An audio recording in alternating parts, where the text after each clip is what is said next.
Yeah, good evening, Lauren. There's a lot of anger and frustration tonight because this death was preventable and senseless. Now, this is a message that law enforcement stresses particularly hard this time of year. Earlier this week, the state's annual campaign, Booze It and Lose It, kicked off. But unfortunately, I found throughout North Carolina, the percent of crashes that involve alcohol is going up. Not again. That's the first thing I said, not again. For 25 years, Ollie Jeffers has worked to lower the number of impaired drivers on the road. Very angry because another life has been lost because of the selfishness of an individual. It's a frustration shared in Cumberland County today. It's very hard to talk about this without getting upset.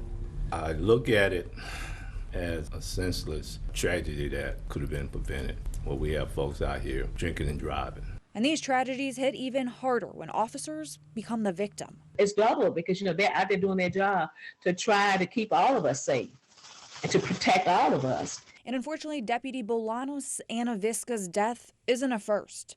Last October, 23-year-old Knightdale police officer Ryan Hayworth was working a crash scene when a drunk driver killed him. Car accidents are the leading cause of line-of-duty death for officers. 450 officers died from car accidents between 2011 and 2020, according to federal data. And the number of overall people killed in North Carolina in crashes is on the rise. Last year, 22% of traffic fatalities in the state involved alcohol, and the percentage of overall crashes with alcohol as a factor is higher than the 4-year average. Jeffers says this trend hurts, but she doesn't know what it will take to reduce these deaths to zero.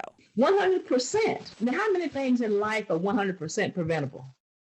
This is 100% preventable. But she's going to keep trying. And it can. It can stop, but it's going to take everybody to work together to stop it. And to join it in this effort, more officers hit the street this week to search specifically for impaired drivers. This is part of the state's annual Booze It and Lose It campaign. Last year, that 3-week campaign led to around 1,900 drivers being charged with driving while impaired. And it's a message that can't be said enough. Don't drink and drive.